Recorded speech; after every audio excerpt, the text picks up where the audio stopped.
যিনি হেদায়েতের কাজ করবে, ওনার অনুসারী যারা থাকবে মাঠের মধ্যে, ওনার অনুসারী হয়ে যারা কাজ করবে তাদের উপর নির্যাতন আসতে পারে।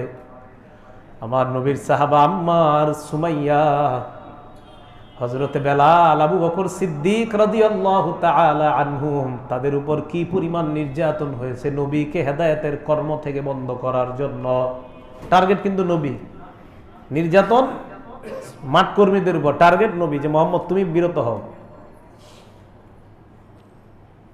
তো নবীজি সাল্লাল্লাহু আলাইহি সাল্লামের সাহাবা একজন নাম খাব্বাব। কি নাম? খাব্বাব রাদিয়াল্লাহু তাআলা আনহু ভয়ঙ্কর নির্যাতনের শিকার।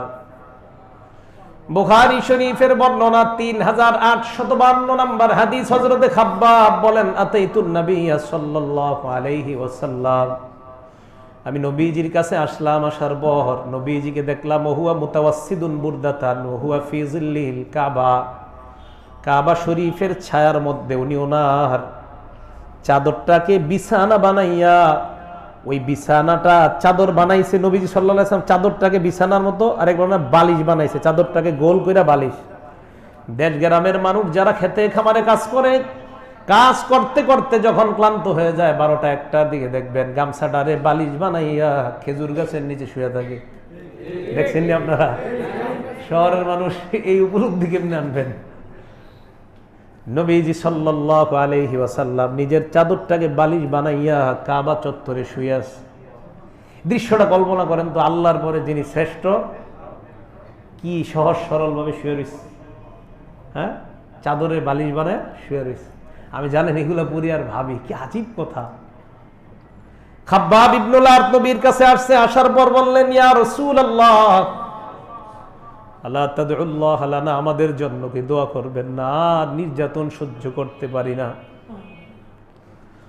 ফাকাদ, আল্লাহ নবী বসলেন। ওহুয়া মুহমারুন ওয়াজহুহু, নবীর চেহারাটা লাল হয়ে গেছে। ওই যে বলছি রাগ হয়ে গেছেন। আল্লাহ নবী রাগ হয়ে বলে, খাব্বাব, লাকাদ কানা মান ক্বাবলাকুম, তোমাদের পূর্বে এমন অনেক জাতি আসছে, লা ইউমশাতু বিমিশাতিল হাদিদ মা দুনা ইযামিহি মিন লাহমিন আও আসাব, লোহার চিরুনি শরীরের মধ্যে দিয়ে এমন ভাবে আছড়ানো হতো, গোস্তের উপর দিয়ে লোহার চিরুনিগুলা ভেদ করে হাড্ডির মধ্যে, শিরা উপশিরার মধ্যে ওই লোহার চিরুনি পৌঁছে যাইত। মা ইয়াসরিফুহু যালিকা আন দীনিহি, খাব্বাব, এরপরেও তাদেরকে এই কঠিন নির্যাতন দিন থেকে সরাইতে পারে নাই। এরপরেও তারা স্বীকৃতি দিয়েছে আল্লাহ এক। এরপর নবী বললেন, ওয়া ইন্নাহু লা ইউদাউল মিনশার আলা মাফরিকি রাসিহি, কারো কারো মাথার দুই খুলির মাঝখানে, এই জায়গায় তোমরা দুনিয়াতে করাত দিয়ে যে এইভাবে গাছ কাটো, এই করাত মাথার দুই সাইডের এই যে দুইটা খুলির এই মাঝের মধ্যে করাত রাখার পর বলা হয়েছে দিন থেকে সরে যাওয়ার জন্য। এই খাব্বাব বলার পরেও আল্লাহ আল্লাহ স্বীকৃতি দেয় ওই মুহূর্তে। ফায়ুশাক্কু বিইসনাইনি, মাথাটা আলাদা করে, একটা ওই পাশে বড়া আর একটা ওই পাশে বড়া। মা ইয়াসরিফুহু যালিকা আন দীনিহি, এরপরেও দিন থেকে হটাইতে পারে নাই। নবীজি বললেন, খাব্বাব শোনো, আল্লাহর কসম, লা ইউতিম্মান্নাল্লাহু হাযাল আমরা হাত্তা ইয়াসিরার রাকিবু মিন সানআ ইলা হাজরামাউত। এ খাব্বাব, আমি যে কষ্ট করতেছি এই কষ্টের ফলাফল একদিন দেখবা। হাজরামাউত থেকে, সানআ থেকে হাজরামাউত পর্যন্ত মানুষ সফর করবে, মা ইয়াখাফু আহাদান ইল্লাল্লাহ, আল্লাহ ছাড়া কাউকে ভয় করবে না। এমন একটা সময় দুনিয়াতে আসবে যেই সময় মুসলমানরা আল্লাহ ছাড়া আর কাউকে ভয় করবে না। ইনশাআল্লাহ ওই সময়ের অপেক্ষায় আমরাও আছি। তো নবীজি বললেন, এই কষ্ট খাব্বাব একটু সহ্য করো না।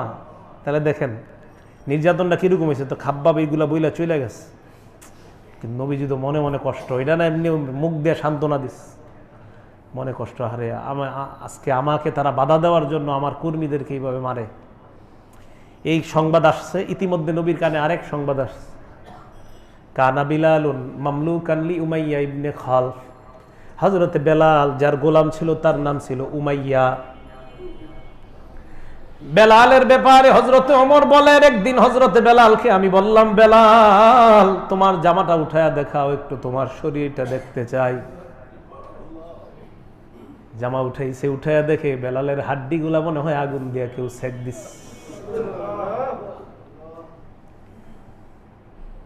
এই হযরতে বেলাল উমাইয়া ইবনে খালফের গোলাম। কানা জালু ফি উনুকিহি হাবলা, গলার মধ্যে রশি পেঁচা, আমরা যে এইভাবে গরু টানি এইভাবে হযরতে বেলালের গলার মধ্যে রশিটা চাইয়া আরবের যুবকদের হাতে রশিটা দিয়া কয়, গরুর মতো বেলাল রে এলাকায় ঘুরা।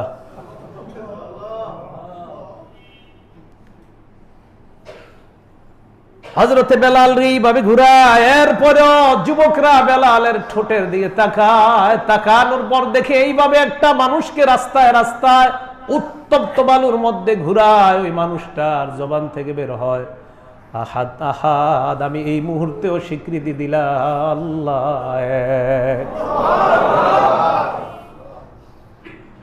হেদায়েতের দোয়া আল্লাহর কাছে করা, এটা খুব বেশি জরুরি, খুব বেশি দরকার। সূরা আনআমের 125 নম্বর আয়াতে আল্লাহ পাক রব্বুল আলামিন বলেন, فَمَن يُرِدِ اللَّهُ أَن يَهْدِيَهُ يَشْرَحْ صَدْرَهُ لِلْإِسْلَامِ। আল্লাহ যাকে চায় হেদায়েত দিতে, ইয়াশরাহ সাদরাহু লিল ইসলাম, ইসলামের জন্য তার সিনাটাকে আল্লাহ উন্মুক্ত করে দেয়। তা আল্লাহ যাকে চায়, দেখেন আমরা যে এই জায়গায় আসতে পারছি, আর আমরা আল্লাহর কাছে যে হেদায়েতের জন্য এই যে নামাজে বলি, এটাই প্রমাণ যে আল্লাহ আমাদেরকে হেদায়েত দিতে চায়। কত মানুষ দেখেন, আমি আপনি একসাথে বড় হয়েছি, কত মানুষ নামাজে আসে না, নামাজ পড়েও না, জুমাটা পড়ে, অনেকে জুমার নামাজও পড়ে না। এটা আল্লাহর বড় নেয়ামত। এই জন্য আল্লাহর কাছে বেশি দোয়া করা যে আল্লাহ আপনি আমাকে মসজিদে আনছেন, মাবুদ আমি কালকেও যেন আসতে পারি। কালকে আবার দোয়া করা, আল্লাহ এমন যেন না হয় যে আগামীকাল আমি না আসি, মাবুদ আজকের চাইতে আমার ঈমান আগামীকাল আরো বাড়াও। দেখেন আল্লাহ পাক রব্বুল আলামিন বলেন যে আল্লাহ যাকে হেদায়েত দিতে চায়, ইসলামের জন্য তার সিনাটা উন্মুক্ত করে দেওয়ার অর্থ হলো ইসলামের যত কাজ তার কাছে সব ভালো লাগবে। وَمَن يُرِدْ أَن يُضِلَّهُ يَجْعَلْ صَدْرَهُ ضَيِّقًا حَرَجًا। যাকে আল্লাহ পথভ্রষ্ট করতে চায় তার সিনাটাকে আল্লাহ সংকীর্ণ করে দেয়, ইসলামের কিছুই ভালো লাগবে না তার। এই জন্য হেদায়েতের দোয়া খুব বেশি বেশি করা কার কাছে? আল্লাহর কাছে। কেন করব? তিরমিজি শরীফের 3489 নম্বর হাদিস, রাসূল করিম সাল্লাল্লাহু আলাইহি সাল্লাম উনি নিজে আল্লাহর কাছে হেদায়েতের দোয়া করতেন।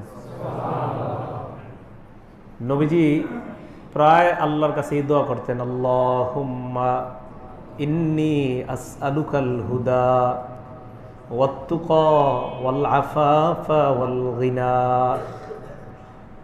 আল্লাহ আমি আপনার কাছে হেদায়েত চাই, ওয়াত তুকা আমি আপনার কাছে তাকওয়া চাই, ওয়াল আফাফা আমি আপনার কাছে চারিত্রিক উৎকর্ষতা চাই, আমার চরিত্রটা যেন ভালো হয়ে যায়, ওয়াল গিনা মাবুদ আমি আপনার কাছে ধনাঢ্যতা চাই। টাকা পয়সা আল্লাহর কাছে চাওয়া এটা খারাপ না। নবীজি বললেন আল্লাহ আমি আপনার কাছে হেদায়েত চাই। চিন্তা করেন, মানে যার হেদায়েত আল্লাহ সার্টিফিকেট দিয়ে দিয়েছেন, পথভ্রষ্ট হওয়ার কোনো সম্ভাবনাই নাই যার, উনি আল্লাহর কাছে হেদায়েত চায়। নবী কেন আল্লাহর কাছে হেদায়েত চায়? নবী আমাদেরকে শিক্ষা দেয়, উম্মত আমার আগে পরের কোনো গুনাহ নাই, আল্লাহর পরে আমি শ্রেষ্ঠ হওয়ার পরেও প্রতিনিয়ত আমি আল্লাহর কাছে হেদায়েত চাই। তাহলে তোমাদের কতবার হেদায়েত চাওয়া প্রয়োজন? তাহলে এই হাদিস থেকে আমরা শিখলাম আমরাও আল্লাহর কাছে হেদায়েত চাইব। তো এটার অর্থ আপনারা যদি আরবিটা পারেন তো পারলেন, বাংলা যদি পারেন বলেন, হে আল্লাহ আমি আপনার কাছে হেদায়েত চাই, হাদিসটা একটু লম্বা, আপনি একটু বললেই হয় যে আল্লাহ আমি আপনার কাছে হেদায়েত চাই। আর যদি বলেন যে হুজুর নবীজির পুরা সুন্নতটাই পালন করি, তাহলে বলবেন হে আল্লাহ আমি আপনার কাছে হেদায়েত চাই, তাকওয়া চাই, চারিত্রিক উৎকর্ষতা চাই, ধনাঢ্যতা চাই। হ্যাঁ, তাহলে আপনি এটা আল্লাহর কাছে বলতে পারেন। এই দোয়া যদি নিয়মিত করেন, আর যদি আল্লাহ কবুল করেই ফেলে, আপনি হেদায়েত পেয়ে গেলেন, আপনাকে আল্লাহ মুত্তাকি বানাবে, আল্লাহ আপনার চরিত্রটা সুন্দর বানাবে, এবং আল্লাহ আপনাকে দারিদ্রতা থেকে হেফাজত করবে। এই দোয়াটা করলেন। এই হাদিস থেকে জানলাম নবীজি নিজেই হেদায়েতের দোয়া করতেন। এবার আমরা জানবো সাহাবায়ে কেরাম নবীজির কাছে হেদায়েতের জন্য দোয়া চাইতেন। সুবহানাল্লাহ। আমরা হাদিস দিয়ে প্রমাণ করব। বুখারী শরীফের 3035 নম্বর হাদিস এবং 3036 নম্বর হাদিস, দুটোটা মিলিয়ে হাদিসটা বলি। যেই সাহাবা ব্যাপারে হাদিসটা, ওনার নাম জারির। কি নাম? জারির। এই নামটা কেউ রাখে না। আমার তো মন চায় আপনাদের কারো ছেলে হইলে এটা নাম নেন, রাখছেন?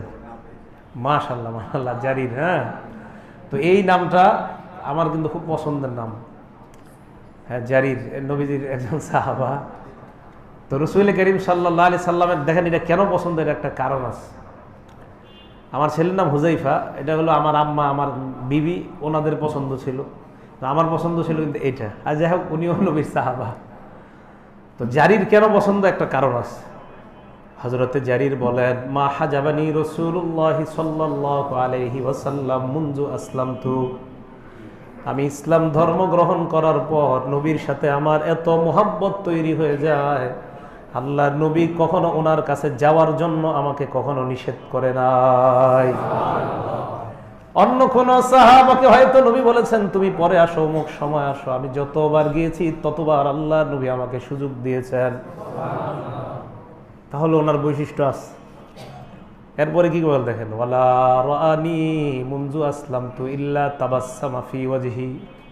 উনি বলেন আমি আমার ইসলাম গ্রহণ করার পর যতবার নবীর দিকে তাকাইছি অথবা নবী আমার দিকে তাকিয়েছেন, আমি তাকায় দেখলাম নবীর চেহারাটায় মুস্কি হাসি দেখা যায়। আমি কখনো রাগ দেখিনি নবীজির। অন্যান্য অনেক সাহাবা দেখবেন হাদিস আছে যে নবীজি একটু লাল হয়ে গেছে, রাগ হয়ে গেছে। উনি বলেন আমি ইসলাম গ্রহণ করার পর আমাকে কখনো নিষেধ করে নাই, আর নবীজির চেহারাটা আমি মুস্কি হাসি ছাড়া, হ্যাঁ নবীজি অন্য সাহাবা অনেকের ব্যাপারে আছে নবীজি আপনার চেহারা লাল হয়েছে, এই বর্ণনা একটু পরে একটা হাদিস বলবো আমরা এই ব্যাপারে। তো যাই হোক, দেখেন, তো জারির রাদিয়াল্লাহু তাআলা আনহুরে আমার স্পেশাল এই কারণে পছন্দ, উনি বলেন ইসলাম গ্রহণ করার পর কখনো নবী আমাকে ওনার কাছে আসতে নিষেধ করে নাই, আবার কখনো নবীজি আমার দিকে তাকিয়েছে অথবা আমি তার দিকে তাকিয়েছি, আর নবীর চেহারাটা যতবার আমি দেখেছি ইসলাম গ্রহণ করার পরে ততবার দেখেছি ওনার চেহারায় মুস্কি হাসি। এই সাহাবা জারির বলেন নবীজির কাছে আমি অভিযোগ করলাম, ইয়া রাসূলুল্লাহ ইন্নী লাম আসবুত আলাল খাইল, আমি ঘোড়ার উপর বেশিক্ষণ বসে থাকতে পারি না। ইয়া রাসূলুল্লাহ অন্য সাহাবারা ঘোড়া কত সুন্দর চালায়, আমি কেন এত সুন্দর চালাইতে পারি না, ঘোড়ার উপর কেন বেশি বসে থাকতে পারি না, হুজুর আমার জন্য দোয়া করেন। হযরতে জারির বলেন ফাজআলা বিয়াদাইহি ফি সাদরি, কি বলে দেখেন, ফাওয়াদা ইয়াদাইহি ফি সাদরি। হযরতে জারির বলেন নবী তার হাত মুবারক আমার সিনার উপর লাগাইছে, সিনায় লাগিয়েছে। আমি কিন্তু ওই যে আপনি গত সপ্তাহে চোখের হাদিস শোনাইছি আপনাদেরকে, চোখে আলী রাদিয়াল্লাহু তাআলার চোখে থুতু দিচ্ছে। তো এই জাতীয় হাদিসগুলো আমি যখন পড়ি আমি দোয়া করি, আপনারা দোয়া করবেন এরকম, আমি দোয়া করি আল্লাহ স্বপ্নে একবার আপনার নবীর থুতু আমারে নসিব করে দিয়েন।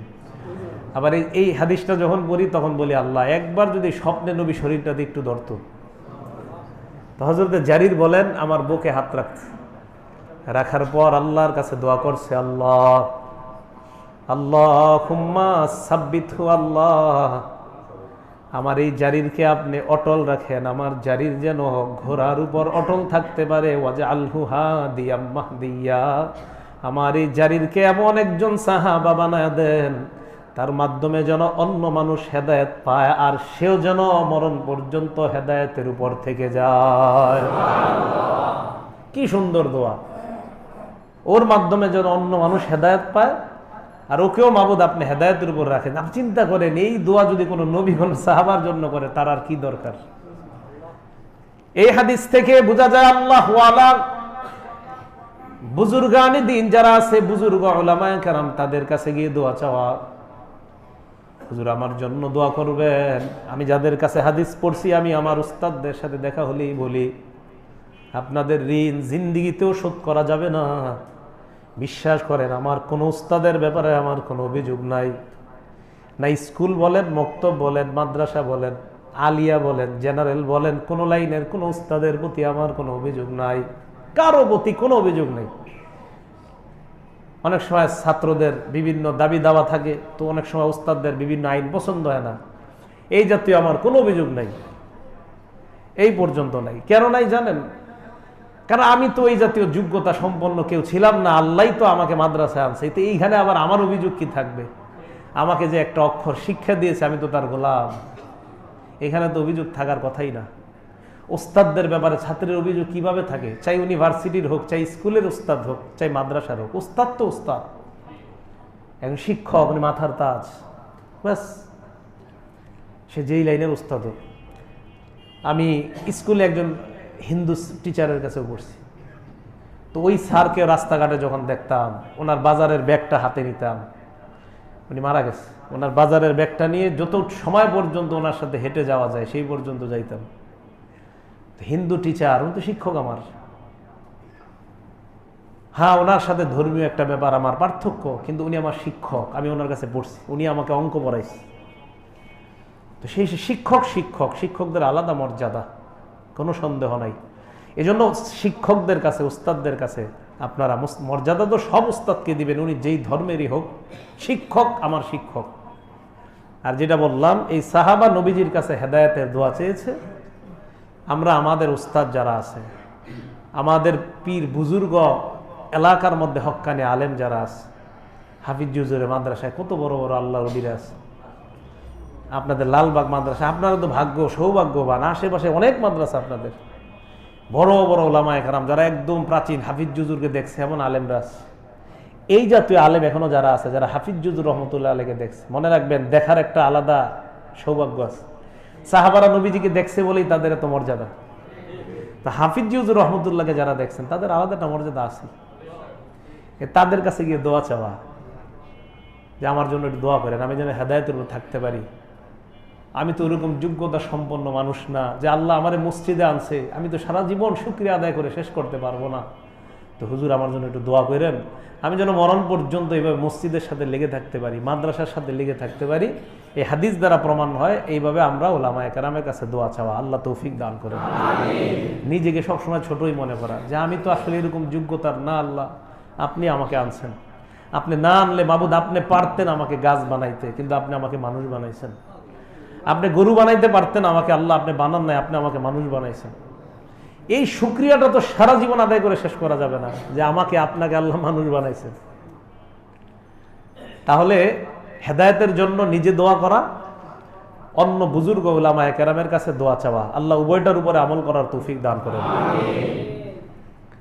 নবীজির সাহাবা আবু হুরায়রা রাদিয়াল্লাহু তাআলা আনহুর বর্ণনা, বুখারী শরীফের 2937 নম্বর হাদিস।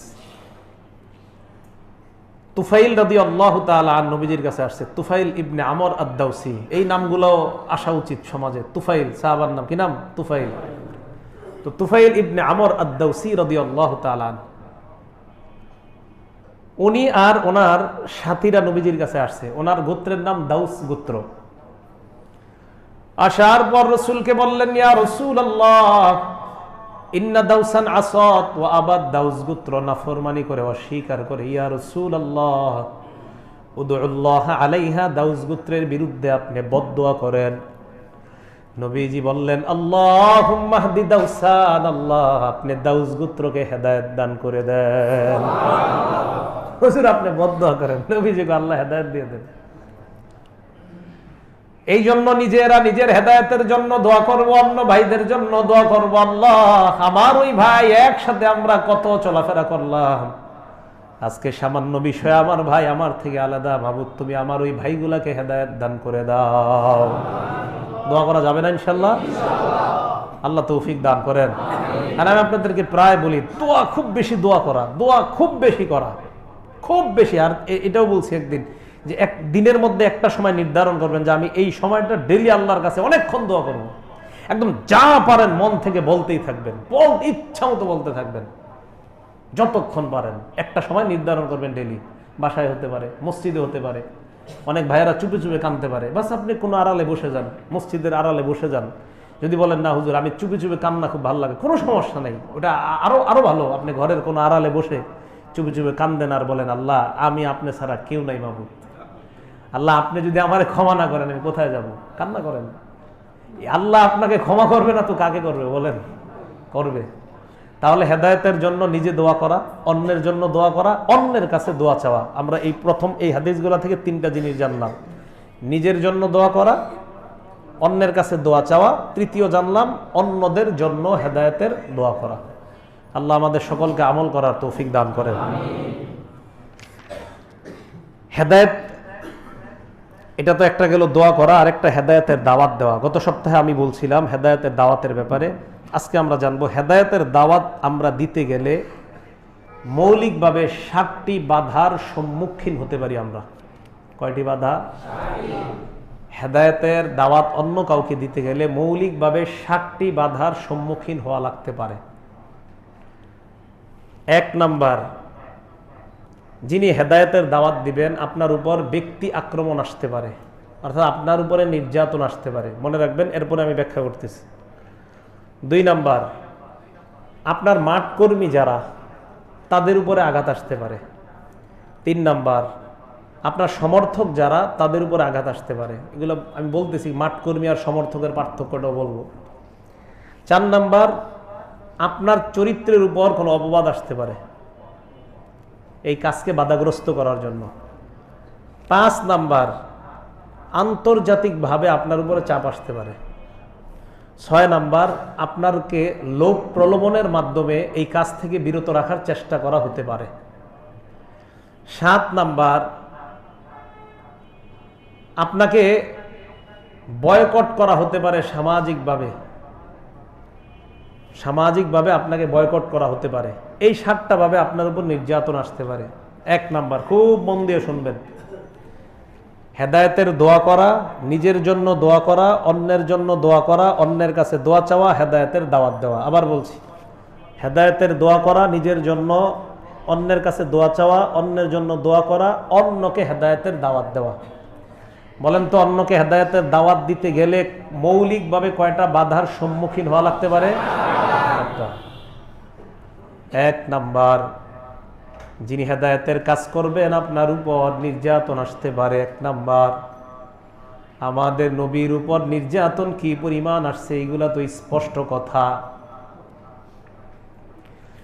2 নাম্বার, যিনি হেদায়েতের কাজ করবে ওনার অনুসারী যারা থাকবে মাঠের মধ্যে, ওনার অনুসারী হয়ে যারা কাজ করবে তাদের উপর নির্যাতন আসতে পারে। আমার নবীর সাহাবা আম্মার, সুমাইয়া, হযরতে বেলাল, আবু বকর সিদ্দিক রাদিয়াল্লাহু তাআলা আনহুম, তাদের উপর কি পরিমাণ নির্যাতন হয়েছে নবীকে হেদায়েতের কর্ম থেকে বন্ধ করার জন্য।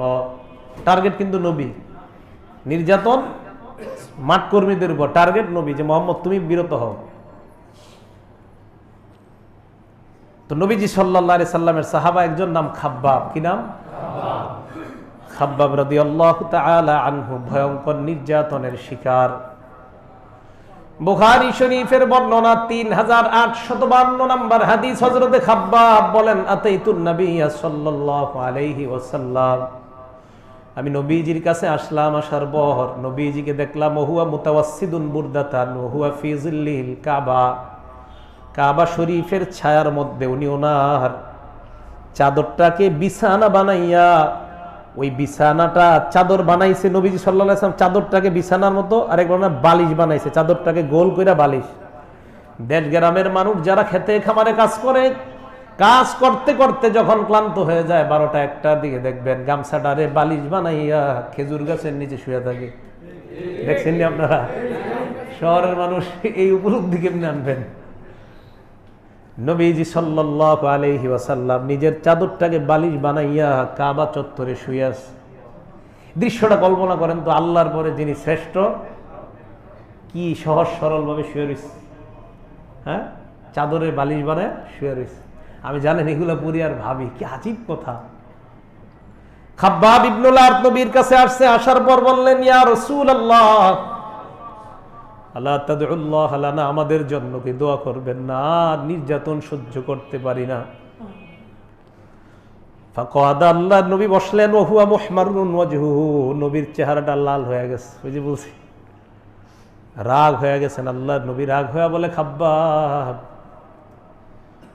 লাকাদ কানা মান ক্বাবলাকুম, তোমাদের পূর্বে এমন অনেক জাতি আসছে, লা ইউমশাতু বিমিশাতিল হাদিদ মা দুনা ইযামিহি মিন লাহমিন আও আসাব, লোহার চিরুনি শরীরের মধ্যে দিয়ে এমন ভাবে আছড়ানো হতো, গোস্তের উপর দিয়ে লোহার চিরুনিগুলা ভেদ করে হাড্ডির মধ্যে, শিরা উপশিরার মধ্যে ওই লোহার চিরুনি পৌঁছে যাইত। মা ইয়াসরিফুহু যালিকা আন দীনিহি, খাব্বাব এরপরেও তাদেরকে এই কঠিন নির্যাতন দিন থেকে সরাইতে পারে নাই। এরপরেও তারা স্বীকৃতি দিয়েছে আল্লাহ এক। এরপর নবী বললেন, ওয়া ইন্নাহু লা ইউদাউল মিনশার আলা মাফরিকি রাসিহি, কারো কারো মাথার দুই খুলির মাঝখানে এই জায়গায় তোমরা দুনিয়াতে করাত দিয়ে যে এইভাবে গাছ কাটো, এই করাত মাথার দুই সাইডের এই যে দুইটা খুলির এই মাঝের মধ্যে করাত রাখার পর বলা হয়েছে দিন থেকে সরে যাওয়ার জন্য। এই খাব্বাব বলার পরেও আল্লাহ আল্লাহ স্বীকৃতি দেয় ওই মুহূর্তে। ফায়ুশাক্কু বিইসনাইনি, মাথাটা আলাদা করে একটা ওই পাশে পড়া আর একটা ওই পাশে পড়া। মা ইয়াসরিফুহু যালিকা আন দীনিহি, এরপরেও দিন থেকে হটাইতে পারে নাই। নবীজি বললেন, খাব্বাব শোনো, আল্লাহর কসম, লা ইউতিম্মান্নাল্লাহু হাযাল আমরা হাত্তা ইয়াসিরার রাকিবু মিন সানআ ইলা হাজরামাউত। খাব্বাব, আমি যে কষ্ট করতেছি এই কষ্টের ফলাফল একদিন দেখবা। হাজরামাউত থেকে, সানআ থেকে হাজরামাউত পর্যন্ত মানুষ সফর করবে, মা ইয়াখাফু আহাদান ইল্লাল্লাহ, আল্লাহ ছাড়া কাউকে ভয় করবে না। এমন একটা সময় দুনিয়াতে আসবে যেই সময় মুসলমানরা আল্লাহ ছাড়া আর কাউকে ভয় করবে না। ইনশাআল্লাহ ওই সময়ের অপেক্ষায় আমরাও আছি। তো নবীজি বললেন, এই কষ্ট খাব্বাব একটু সহ্য করো না। তাহলে দেখেন নির্যাতনটা কিরকম হয়েছে। তো খাব্বাব এইগুলা বইলা চলে গেছে, কিন্তু নবীজি তো মনে মনে কষ্ট, এটা না এমনি মুখ দিয়ে সান্ত্বনা দিস, মনে কষ্ট, হারে আজকে আমাকে তারা বাধা দেওয়ার জন্য আমার কর্মীদেরকে এইভাবে মারে। এই সংবাদ আসছে ইতিমধ্যে নবীর কানে আরেক সংবাদ আসছে। কানা বিলালুন মামলুকান লি উমাইয়া ইবনে খালফ, হযরতে বেলাল যার গোলাম ছিল তার নাম ছিল উমাইয়া। বেলালের ব্যাপারে হযরতে ওমর বলেন, একদিন হযরতে বেলালকে আমি বললাম, বেলাল তোমার জামাটা উঠায়া দেখাও একটু, তোমার শরীরটা দেখতে চাই। জামা উঠাইছে, উঠাইয়া দেখে বেলালের হাড্ডিগুলা মনে হয় আগুন দিয়া কেউ সেক দিস। এই হযরতে বেলাল উমাইয়া ইবনে খালফের গোলাম। কানা ইয়াজআলু ফি উনুকিহি হাবলা, গলার মধ্যে রশি পেঁচা, আমরা যে এইভাবে গরু টানি এইভাবে হযরতে বেলালের গলার মধ্যে রশিটা চাইয়া আরবের যুবকদের হাতে রশিটা দিয়া কয়, গরুর মতো বেলাল রে এলাকায় ঘুরা।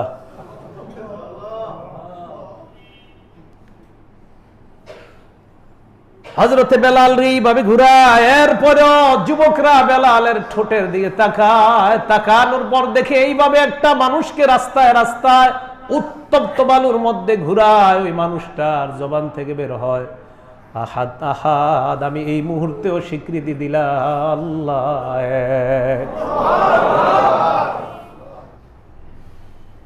হযরতে বেলালকে এইভাবে নির্যাতন যখন চলে, উমাইয়া প্রতিদিন কঠিন রৌদ্রের সময় নিজের শরীরের মধ্যে সেফটি নিয়া কানা ইয়াখরুজু ফি ওয়াক্তি যাহিরাতি ফির রমজান, কঠিন বালুকাময় প্রান্তরের মধ্যে যায়। ওয়া হিয়ার রামলু শাদীদাতুল হারারা, এত কঠিন বালু। আর রহিকুল মাখতুমের মধ্যে আসছে লাউ দিআত কিতাতুম মিনাল লাহমি লানাদাজাত, মুরগির একটা টুকরা, গরুর একটা টুকরা যদি ওই উত্তপ্ত বালুর মধ্যে রেখে দেন, সাথে সাথে এটা সিদ্ধ হয়ে যাবে। এই জায়গায় হযরতে বেলাল শোয়া। উমাইয়া ইবনে খালফ আসছে, আসার পর ইয়ামুরু বিস-সখরাতিল আযীমা, বিশাল বড় একটা গরম পাথর আনার জন্য বলছে। বেলালের বুকের উপর এটা রাখছে, রাখার পর বেলালের এই অবস্থা দেখা উমাইয়া মনে করলো বেলাল মনে হয় আল্লাহ ছেড়ে দিবে। উমাইয়া ওই মুহূর্তে বলল, লা তাজালুহা কাজা হাত্তা তাকফুরা বিমুহাম্মাদ আও তামুতা, তুমি যতক্ষণ না মুহাম্মদকে অস্বীকার না করবা, যতক্ষণ তুমি না মরবা, তোমার উপর এই নির্যাতন প্রতিদিন চলতেই থাকবে, চলতেই থাকবে। হযরতে বেলালের ঠোঁট দুইটা নড়তেছে। উমাইয়া চিন্তা করলো ঠোঁটের কাছে যাওয়া দরকার। ঠোঁটের কাছে গিয়ে আওয়াজ শুনতে পায়, আহাদ আহাদ, আল্লাহ ছাড়া আর কোনো কেউ নাই। আবু বকর সিদ্দিক পাশ দিয়ে যায়, তাকায় দেখে বেলালকে এইভাবে নির্যাতন করলো। উমাইয়াকে ডাক দিয়ে বলে, উমাইয়া মা তাত্তাকিল্লাহ ফি হাযাল মিসকিন, এই অসহায় মানুষটা অন্য এলাকা থেকে আমাদের এলাকায় আসছে, এই ব্যাপারে কি আল্লাহকে ভয় করো না? উমাইয়া কয়, আফসাত্তাহু, তুমি তারে নষ্ট করছো। আবু বকরকে কয়, কারণ আবু বকর দাওয়াত দিছিল, বেলাল ঈমান আনছে আবু বকরের দাওয়াত। কয় তুমি তাকে নষ্ট করছো, এবার তুমি যদি চাও তাকে কিনতে পারো এই অবস্থা থেকে। হযরত আবু বকর সিদ্দিক টাকা সংগ্রহ করে উমাইয়া থেকে হযরতে বেলালকে ক্রয় করে নেয়। বুখারী শরীফের বর্ণনা 3755 নম্বর হাদিস। হযরতে বেলালকে কিনার পর বেলাল আবু বকর সিদ্দিককে বললেন, ইন্নামা ইন কুনতা ইশতারাইতানি লিনাফসি, আপনি যদি আপনার জন্য আমাকে ক্রয় করে থাকেন, ফামসিকনি ফি নাফসিক, তাহলে আপনার খাদেম হিসাবে আমাকে রেখে দেন। ওয়া ইন্নামা ইন কুনতা ইশতারাইতানি লিল্লাহ, আর যদি আপনি আমাকে আল্লাহর জন্য ক্রয় করে থাকেন, ফাদানি ওয়া আমাল আল্লাহ, আমার আল্লাহর ইবাদতের সুযোগ দিয়ে দেন। কি নির্যাতন! এরপরেও কয় আল্লাহর ইবাদতের সুযোগ। মানে আমি কি করতাম আল্লাহ জানে। চিন্তা, আমি আপনাদের নামি নিজেই কই, আমাকে এরকম পাথর রাখলে কে জানে কি কইতাম আল্লাহ জানে। আমি নিজের মাঝে মাঝে ওই স্থানে রাখি যে আল্লাহ এত কষ্ট পাইছে, মাহবুদ আপনি ওই পরীক্ষা করে নেন নাই, আল্লাহ ওই পরীক্ষা নেন নাই, হাজার শুকরিয়া আল্লাহ, আপনি ওই পরীক্ষা নিলে না জানে আমরা কতজন পথ থেকে সরে যেতাম আল্লাহ জানে। তো হযরতে বেলাল রাদিয়াল্লাহু তাআলা আনহু এই কথা বলার আবু বকর সিদ্দিক বলে, আল্লাহর জন্যই তোমাকে কিনছি, আল্লাহর জন্য তোমাকে আজ থেকে আমি মুক্ত করে দিলাম। নবীজির কানে আসছে, খুব কষ্ট পায়, আহারে বেলাল রে এইভাবে নির্যাতন। খুশি হয়েছে যখন আবু বকর সিদ্দিক কিনে আজাদ করে দিচ্ছে। হযরতে ওমর ফারুক রাদিয়াল্লাহু তাআলা আনহু বলেন, এটাও বুখারী শরীফের বর্ণনা 3754। হযরতে ওমর বলেন, কানা আবু বকরিন সাইয়্যিদানা, আবু বকর হলেন আমাদের নেতা, ওয়া আতাকা সাইয়্যিদানা, আবু বকর আমাদের আরেক নেতাকে মুক্তি দিয়েছে, সে হলো বেলাল। ওমর বলতেন আবু বকর আমাদের নেতা, আর তিনি আমাদের আরেক নেতাকে মুক্তি দিছে। এখন বেলালের ব্যাপারে যে আশ্চর্য হাদিসটা আপনাদেরকে শোনাবো, বুখারী শরীফের 1149 নম্বর হাদিস। নবী মেরাজ থেকে আসলেন, আসার পর কয়, বেলাল হাদ্দিসনি বিআরজা আমালিন আমিলতাহু ফিল ইসলাম, এমন কোন আমল তুমি ইসলাম গ্রহণ করার পর করো যে আমলের কারণে কদ সামিআতু দাফানা আলাইকা বাইনা ইয়াদাইয়া ফিল জান্নাহ, আমি জান্নাতে আমার কানে তোমার পায়ের আওয়াজ শুনলাম। এই কথা বলার পর হযরতে বেলাল বলি, ইয়া রাসূলুল্লাহ, আমি তো এমন ভালো কোনো আমল করি না, তবে আমি যখন এই পবিত্রতা অর্জন করি, রাতে হোক দিনে হোক, আল্লাহ যতটুকু সুযোগ দেয় আমি চেষ্টা করি কয়েক রাকাত নামাজ আদায় করার জন্য। নবীজি কয়, বেলাল দুনিয়ার মানুষ তোমাকে দাম দেখ আর না দেখ, তুমি দুনিয়ায় হাঁটো, তোমার পায়ের আওয়াজ জান্নাতে আল্লাহ পৌঁছায় দেয়। ভাই আল্লাহর প্রিয় হওয়ার চেষ্টা করে। আজকে এই যে আপনাদের মাঝে, যেমন আমার একটা ব্যক্তিত্ব, আমি এখানে বসছি, সবার মাঝে আমার খুব দাম, কিন্তু কিন্তু দেখেন আমি আপনি আমরা কেউ জানি না এইখানে যে আসলে আল্লাহর কাছে কে দামি। আপনাদের দৃষ্টিতে মনে হচ্ছে আমি খুব দামি, সামনে বসে আছি, কিন্তু আসলে আমিও জানি না, আপনিও জানেন না এই জায়গায় যে আল্লাহর কাছে কে দামি, এটা আল্লাহ ভালো জানে। এই জন্য এক হাদিসে আসছে, নবীজি বলেন কিছু মানুষ এমন যে মানুষ হাজার মানুষের মাঝে একটা মানুষ, তারে কেউ দাম দেয় না, অথচ ওই মানুষটার দোয়া আল্লাহ সাথে সাথে কবুল করে, অন্যরা জানেও না এটা। ওরকম একজন হয়ে যান এই জায়গা থেকে, যে কেউ আপনারে চিনবে না, আপনারে কেউ পাত্তাও দেয় না, কিন্তু আল্লাহ আপনারে পাত্তা দেয়। দেখেন বেলাল রাদিয়াল্লাহু তাআলা আনহুকে মানসিক নির্যাতন করছে, শারীরিক নির্যাতন করছে, আমাদের নবী যেন এই কাজ বন্ধ রাখে, হেদায়েতের দাওয়াত যেন বন্ধ করে, কারণ ওনার দাওয়াতের কারণেই তো বেলাল ওনারা হেদায়েত পেয়ে গিয়েছে। তাহলে কর্মীদের উপর নির্যাতন করলো, এই নির্যাতনও তারা পারে নাই। নবীজি সাল্লাল্লাহু আলাইহি সাল্লাম আল্লাহর উপর ভরসা করে হেদায়েতের দাওয়াতের মাত্রা আরো বাড়ায় দিচ্ছে, যাওয়ার হবে। 3 নম্বর সমর্থকের উপর চাপ প্রয়োগ করা। নবীজির সবচেয়ে বড় সমর্থক যে ছিল তার নাম চাচা আবু তালেব, কাফের। কাফের। নবীজি বলেন আবু তালেবের শাস্তি হবে জাহান্নামে অনেক কম, কাফেরদের মধ্যে সবচেয়ে কম শাস্তি হবে আবু তালেবের। এরপরেও শাস্তিটা হলো লোহার গরম জুতা তার পায়ে পরায়া দেওয়া হবে। এই গরমের কারণে তার মাথার খুলিগুলা পর্যন্ত গলে পড়তে পড়তে পিছনের রাস্তা দিয়ে বের হয়ে যাবে। আল্লাহ বলেন নাদিজাত জুলুদুহুম বাদদালনাহুম জুলুদা, চামড়া শেষ হয়ে যাবে, আমি আবার নতুন চামড়া লাগায় দিব, আবার চামড়া শেষ হবে, আবার নতুন চামড়া লাগায় দিব। মুসলমান একবার ভাবেন, আজকে এই মুহূর্তে মারা গেলে কালকে এই মুহূর্তে একদিন, 20-30 বছর পর আমি থাকবো না, আপনি থাকবেন না, কালকে আমি থাকবো না, আপনি থাকবেন না, কোনো অস্তিত্ব আমাদের থাকবে না, আমরা যাব, আরেক দল আসবে, এইভাবেই চলতে থাকবে। দুনিয়াতে যা বলেন আমরা যা রেখে যাই, কবরে কিন্তু শুধু আমল নামা ছাড়া অন্য কোনো কিছু কাজ হবে না। 3 নম্বর নবীকে বাধা দেওয়ার জন্য সমর্থকের উপর চাপ প্রয়োগ করা। আবু তালেবের কাছে বেঈমানরা 3বার গেছে, একবার প্রথমবার যাওয়ার পর কয় আবু তালেব তোমার ভাতিজাকে বলো, এইভাবে যদি আমাদের বাপদাদাদের ধর্মের বিরোধিতা করে তাহলে কিন্তু সমস্যা হবে। নবীজিকে ডাকলেন, ডাকার পর বললেন মুহাম্মদ আগের চাইতে কাজের গতি একটু কমায়া দাও। আল্লাহর নবী আগের চাইতে কাজের গতি আরো বাড়ায়া দেয়। এবার দ্বিতীয়বার আসছে মক্কার বেঈমানরা, আসার পর কয় মুহাম্মদ তারিখের ঘটনা, আবু তালেব তুমি তোমার ভাতিজার পরিবর্তে আমরা একটা সুন্দর ছেলে নিয়ে আসলাম, এই ছেলেটাকে রেখে দাও, বিনিময়ে মুহাম্মদকে আমাদের কাছে দিয়ে দাও। আহারে চিনল না তারা। এই যুগে হইলে আমরা কইতাম ও মক্কার মানুষ, যদি নবী তোমাদের এলাকায় জায়গা না হয় আমাদের দেশে পাঠায়া দাও।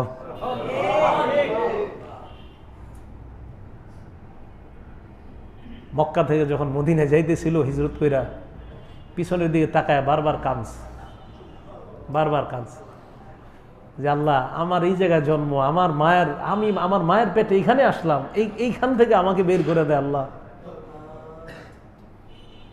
ভাই আপনারা কিন্তু প্রস্তুত থাকতে হবে যে এরকম অবস্থা আমার আপনার এই হেদায়েতের দাওয়াতের কাছে হতে পারে, যে আমাদের নবীজি সাল্লাল্লাহু আলাইহি সাল্লাম দেখেন। তারপর দ্বিতীয়বার যখন বলছে এই কথা, আবু তালেব কয় এটা কোনো কথা যে আমার ভাতিজাকে দিয়ে দিব আর একটা ছেলের পরিবর্তে, কি করবা নিয়ে? হত্যা করবে, হত্যা করবে। আবু তালেব বলল এটা অন্যায় আবদার, এই আবদার আমি পূরণ করতে পারবো না। নবীজিকে ডেকে বললেন ভাতিজা তারা তো তোমাকে হত্যা করতে চায়, চাচা আপনি কি বলতে চান? কয়েকটু গতি কমাও, আমার নবী আগের চাইতে হেদায়েতের প্রচার আরো বাড়ায়া দেয়। এবার তৃতীয়বার আসছে, আসার পর কয় আবু তালেব যদি এবার তুমি তোমার ভাতিজাকে থামাইতে না পারো, তোমাকে আমরা সামাজিকভাবে বয়কট করব, তোমার মতো লিডার আমাদের এলাকায় দরকার নাই। আবু তালেব এবার নবীকে ডেকে বললেন মুহাম্মদ এবার তারা আমার উপর কঠিনভাবে শর্ত দিয়েছে, তুমি যদি তোমার এই দাওয়াত থেকে প্রচার থেকে তুমি বিমুখ না হও। নবী বুঝতে পারলেন আমার চাচাও তাদের কথা এবার একটু গলে গেছে। বললেন, চাচা দুনিয়ার কি এনে দিবেন আমাকে, আপনি এনে দেন, কোনো সমস্যা নাই। দুনিয়ার হাজারো সম্পদ আমাকে এনে দিতে পারেন, তবে আমার হেদায়েতের প্রচারের গতি কমবে না, আগের চাইতে আরো বেড়ে যাবে, বাড়বে। তাহলে সমর্থকের উপর চাপ দিছে, চাপ দিয়ে দেখছে গতি আরো কমছে না বাড়ছে? এবার তারা চিন্তা করলো, না এবার তার ব্যাপারে কিছু মিথ্যা অপবাদ ছড়াই দিতে হবে এলাকায়। বাস, এটা হলো চতুর্থ আক্রমণ। কি এবার এলাকায় রাস্তা রাস্তায় প্রচার করতে লাগলো, মোহাম্মদ একজন পাগল। নাউজুবিল্লাহ, জোরে বলেন। মোহাম্মদ একজন গণক বলল, নাউজুবিল্লাহ। মোহাম্মদ একজন কবি বলল তারা। আল্লাহ পাক রব্বুল আলামিন আমার নবীর মানসিক অবস্থা দেখলেন। নবীজি শুনতে লাগলেন রাস্তায় রাস্তায় আমার নবীকে বলে পাগল, নবীকে বলে কবি, নবীকে বলে গণক। নবীজির খুব কষ্ট হয় কথাগুলা শুই না। আমার আল্লাহ কয়, হাবিব চিন্তার কোনো কারণ নাই, নুন ওয়াল কলামি ওয়া মা ইয়াসতুরুন, কলমের শপথ এবং যে কলম দিয়ে তারা লেখে, মা আনতা বিনিআমাতি রাব্বিকা বিমাজনুন, এই আরবের মানুষগুলো আপনাকে পাগল কয়, আমি কিয়ামত পর্যন্ত কোরআনে ঘোষণা দিয়ে দিলাম আপনি পাগল না। কিয়ামত পর্যন্ত আপনারা কেউ পাগল বলতে পারবে না, কারণ আমি আল্লাহ আপনাকে বানাইছি, আমি আপনার স্বীকৃতি দিয়ে দিলাম আপনি পাগল না। বলেন, আমার নবীরে যদি এই যুগে কেউ পাগল কয়, এইসব কথা আমরা গণায় আনবো? আমার আল্লাহ বলে দিছে উনি পাগল না। এরপরে নবীকে বললেন, তুমি গণক, তুমি জাদু, তুমি গণক, তুমি কবি। সূরা হাক্কার মধ্যে আল্লাহ পাক রব্বুল আলামিন 42 এবং 43 নাম্বার আয়াতে বলেন, হাবিব আপনি চিন্তা করবেন না, ওয়ামা হুয়া বিকাউলি শাইরিন কালিলাম মা তুমিনুন ওয়ালা বিকাউলি কাহিনিন কালিলাম মা তাযাক্কারুন। সূরা হাক্কা আয়াত নাম্বার 41 এবং 42। হাবিব আমি ঘোষণা দিয়ে দিলাম আপনাকে, এই যুগের মানুষ বলতেছে কবি, কিয়ামত পর্যন্ত মানুষ জানতে পারবে আপনি কবি না। ওয়ালা বিকাউলি কাহিন, মানুষ আপনাকে বলে গণক, আমি আল্লাহ কোরআনে জানায়া দিলাম কিয়ামত পর্যন্ত যত মানুষ আসবে, কারণ কোরআন তো কেউ থামাইতে পারবে না, এই কোরআনের মধ্যে আমি আল্লাহ জানায়া দিলাম আমি যে নবীরে দুনিয়াতে পাঠাইছি আমার নবী গণকও ছিল না।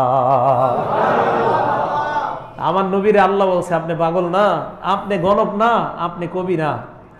তা আরবের মানুষ তো আরবি বুঝতো, তো যখন এই আয়াত নাজিল হলো, কারণ ওলীদ ইবনে মুগীরা সহ এই কাফেররা বুঝতো যে এই কোরআনের বাণী সত্য, এটা বুঝতো।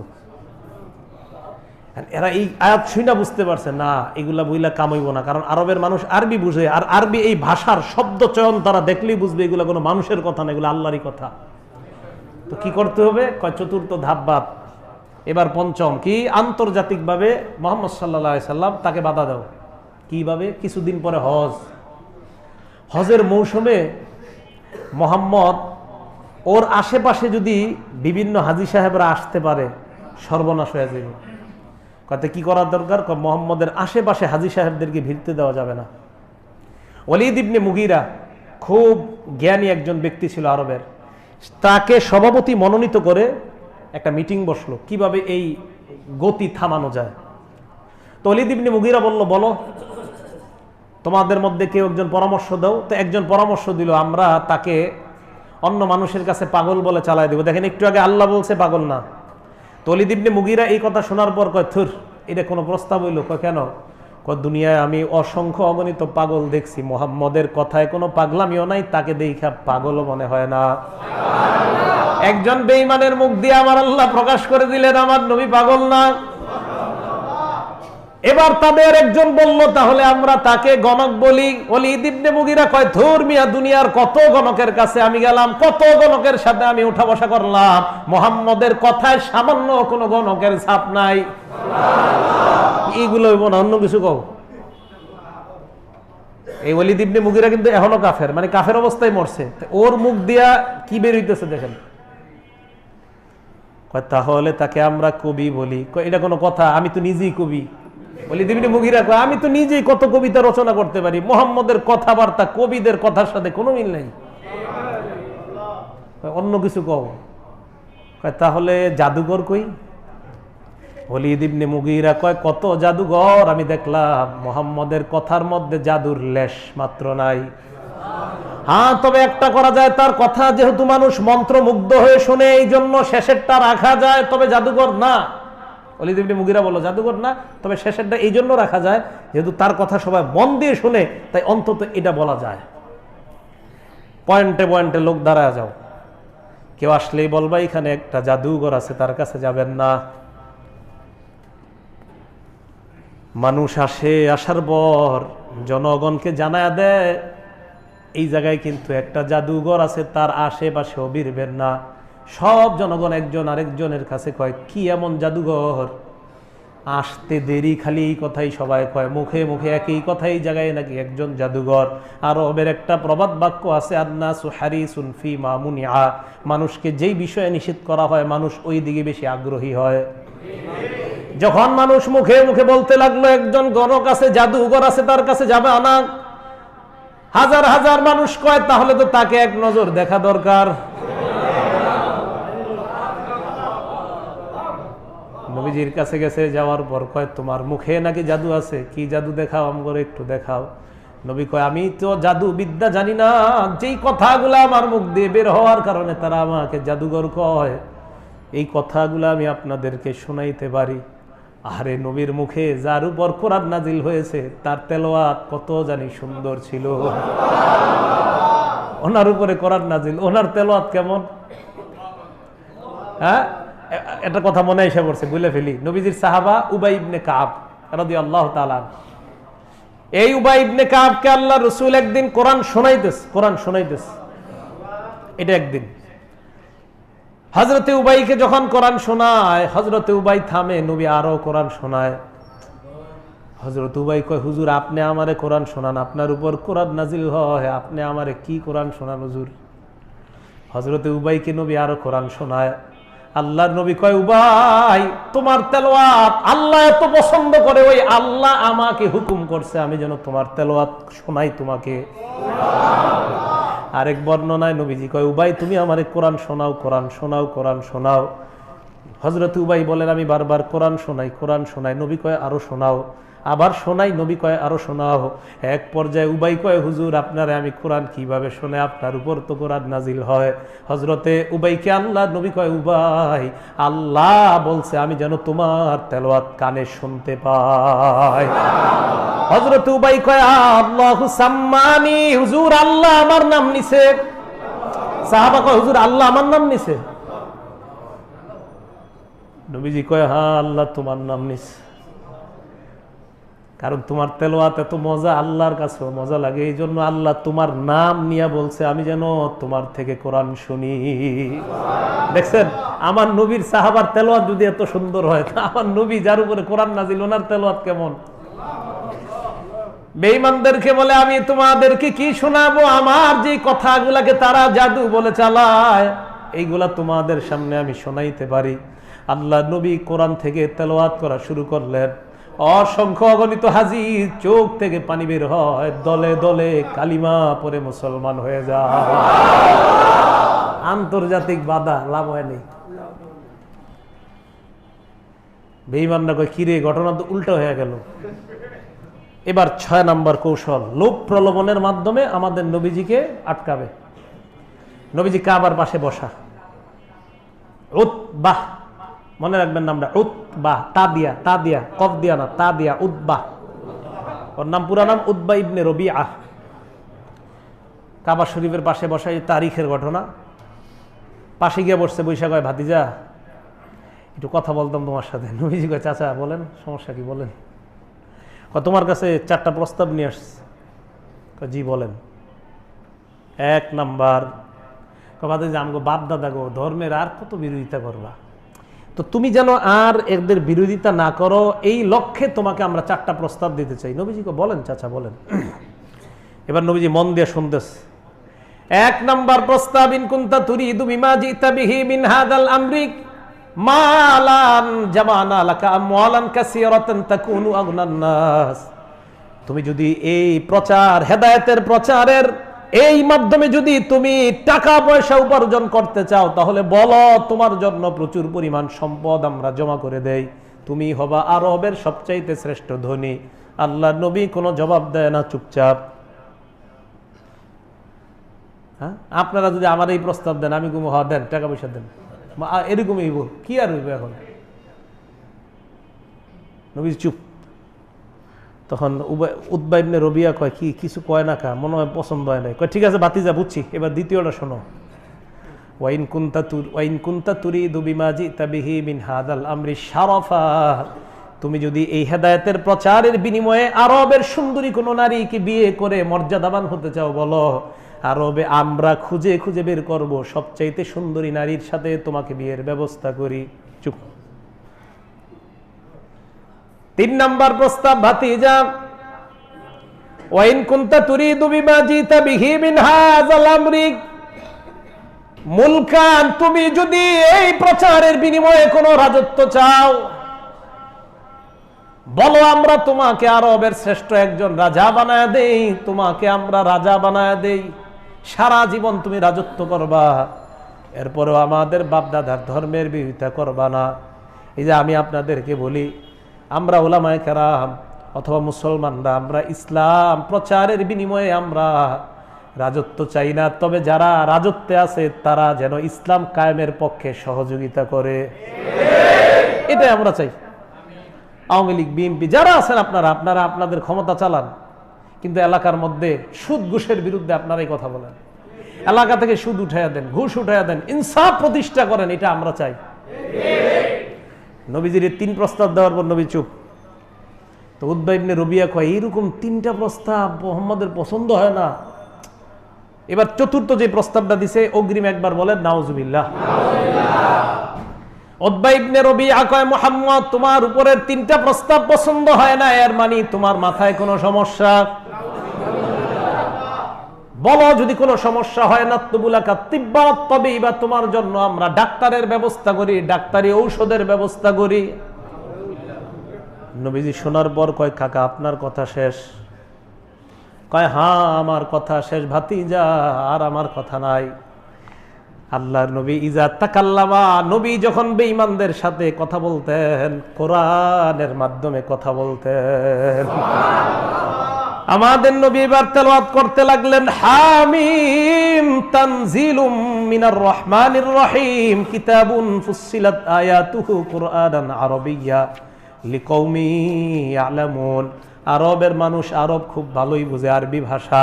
উতবা ইবনে রবিয়া আরবি ভাষায় অনেক পণ্ডিত একজন ব্যক্তি, তার সামনে আমার নবী জবাব দেওয়া শুরু করলেন, এটা এমন এক কোরআন, এটা রহমানুর রহিমের পক্ষ থেকে অবতীর্ণ। এরপরে বললেন কিতাবুন ফুসসিলাত আয়াতু, এই কোরআনের আয়াতগুলা বিস্তারিতভাবে বর্ণনা করা হয়েছে কোরআনান আরবিয়্যা, কয় আরবি ভাষায়, কোরআনান আরবিয়্যা আরবি ভাষায়।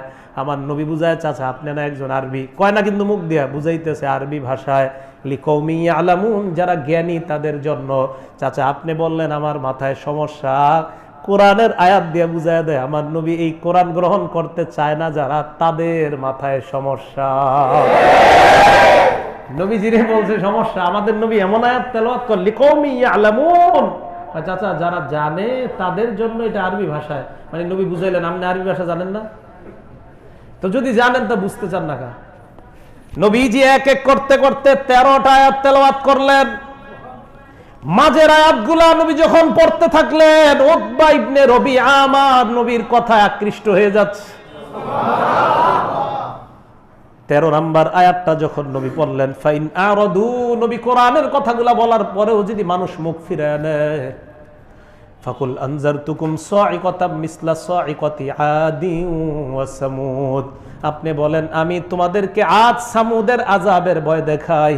কোরআন থেকে যারা মুখ ফিরায় নেয়, নবী আপনি বলেন আমি তোমাদেরকে আদ সামুদের উপর যেই গজব আসছে ওই ভয় দেখাই।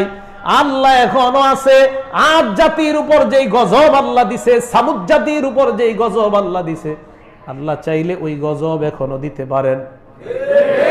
তো এই আয়াত যখন পড়লো, উতবা ইবনে রবিয়া দাঁড়ায় কয়, মুহাম্মদ থামো, অবস্থা খারাপ হয়ে গেছে। উতবা বুঝতেছে আর কিছুক্ষণ থাকলে আমিও মনে মুসলমান হয়ে যাবো, হেদায়েত নাই তো কপালে। কয় থামো, দৌড়ে গেছে। আবু জাহেল ওই বদমাশগুলা বসা ওইখানে, তা আবু জাহেল আর যারা বসা তারা কয়, উতবা মনে হয় ভালো কোনো সংবাদ নিয়ে আসছো, এখন যেই কথাটা বলছে বাস এটাই আমাদের কথা।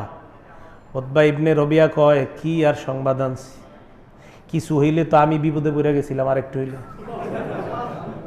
মানে কি? আমার সামনে যা শুরু করছিল একটু আমি তো আকৃষ্ট হয়ে গেছি। বেঈমানদেরকে ডাক দিয়ে বলল, শোনো তোমরা, মুহাম্মদ যেই কাজ করে কাজে বাধা দিতে যেও না, তার কাজ তার গতিতে করতে দাও, তোমাদেরটা তোমরা চালাও। আমরাও বলি, আমরা কোরআনের প্রচার যারা করি, হাদিসের প্রচার যারা করি, সবাই সবার কাজ করেন, আমাদেরটাও আমাদেরকে করতে দেন। সহজ হিসাব। তো নবীজি সাল্লাল্লাহু আলাইহি সাল্লামের ব্যাপারে উতবা গিয়ে বলল যে ওর কাজ ওরে করতে দাও, এটা বাধা দিতে যাও না, যাদেরকে পাঠাইবা ওরাই দেখবা যে মুসলমান হয়ে যাবে। আমাদের নবীজিরে গালি দিছে ফ্রান্সে, ঠিক না? ফ্রান্সে মসজিদ বাড়তাছে, মুসলমান বাড়তাছে। যেখানে মুহাম্মদ সাল্লাল্লাহু আলাইহি সাল্লামের উপর আক্রমণ করবেন সেখানে মুসলমান বাড়তে থাকবে। টেনশনে পড়ে গেছে। ঘটনা কি? ইসলামরে আঘাত করলে দেখি আরো সংখ্যা বাড়ে। ওই যে উতবা ইবনে রবিয়া বলে দিয়েছে, কয় যত বাধা দিতে যাবে এত সংখ্যা বাড়বে, ওদেরটা ওদেরকে করতে দাও, তোমাদেরটা তোমরা করো। তো নবীজিকে ষষ্ঠভাবে লোভ প্রলোভনের মাধ্যমে নবীজিকে আটকাইতে চাইছে, হেদায়েতের প্রচার থেকে পারছে না। উল্টা কি বললো? তারে তার কাজ করতে দাও। এবার 7 নাম্বার, তারা দেখলো না আর কাজ হয় না, এবার বয়কট। সপ্তম, নবীজিকে এবং ওনার চাচা আরো সাহাবায়ে কেরাম সহ প্রায় 3 বছরের মতো সামাজিক চুক্তি, বৈবাহিক চুক্তি, ব্যবসায়িক চুক্তি, সমস্ত চুক্তি ভঙ্গ করছে, যে এদেরকে আমরা কেউ অর্থনৈতিক সহযোগিতা করব না, বিয়ে শাদী তাদের সাথে হবে না, তাদের সাথে ব্যবসা বাণিজ্য করব না, তাদেরকে ঋণ দিব না, তাদের পাশে দাঁড়াবো না। এইভাবে 3 বছর এমন হয়েছে যে সাহাবায়ে কেরামের কেউ কেউ গাছের পাতা খেয়েছে, খুব কষ্ট সহ্য করেছে। 3 বছর পর তারা কথা বলছে আপোষের মধ্যে, বলছে এটা কোনো কথা, এইভাবে মানুষগুলাকে বয়কট করে রাখলাম। আবার তাদের মাধ্যমে ওই কাফেররা পরামর্শ করে ওই বয়কট উঠায় নিছে। ওই বয়কটের পরে ইসলাম গ্রহণ স্রোতের মতো শুরু হয়ে গেল। তাহলে সপ্তম বাধাটা ছিল বয়কট। এইভাবে নবীজি সাল্লাল্লাহু আলাইহি সাল্লামকে নিবৃত করতে পারে নাই। আজকে মূল আলোচনা আপনাদের সামনে মোট 4টা দাঁড়াইলো। 1, হেদায়েতের জন্য নিজে দোয়া করা। 2, অন্যের কাছে দোয়া চাওয়া। 3, অন্যের হেদায়েতের জন্য দোয়া করা। 4, অন্যকে হেদায়েতের দিকে আহ্বান করা। আর হেদায়েতের দিকে আহ্বান করতে গেলে মৌলিক 7টা বাধা আসতে পারে। এই বাধাগুলা উপেক্ষা করে হেদায়েতের এই প্রচারের উপরে অটল থাকতে হবে। আল্লাহ পাক রব্বুল আলামিন আমাদের সকলকে সূরা ফাতিহার 5 নম্বর আয়াতের এই মোটামুটি এতটুকু শেষ হয় না, কিন্তু আয়াতের তাফসীর অনেক বাকি আছে, ইনশাআল্লাহ আমরা করব। তো এতটুকু ইনশাআল্লাহ আমরা যে জানলাম, এর উপর যেন আমরা আমল করে আমাদের নিজেদের জীবনটাকে আমরা সাজাইতে পারি, এবং আমরা প্রত্যেকে যেন হাদি এবং মাহদি হই। বলেন আমিন। পরে ব্যাখ্যা করতেছি। হাদি মাহদি, হাদি মাহদি। হাদি মানি অন্যকে হেদায়েতের দাওয়াত দেওয়া, মাহদি মানি নিজে হেদায়েত পেয়ে যাওয়া। আল্লাহ আমাদের সকলকে কবুল করেন।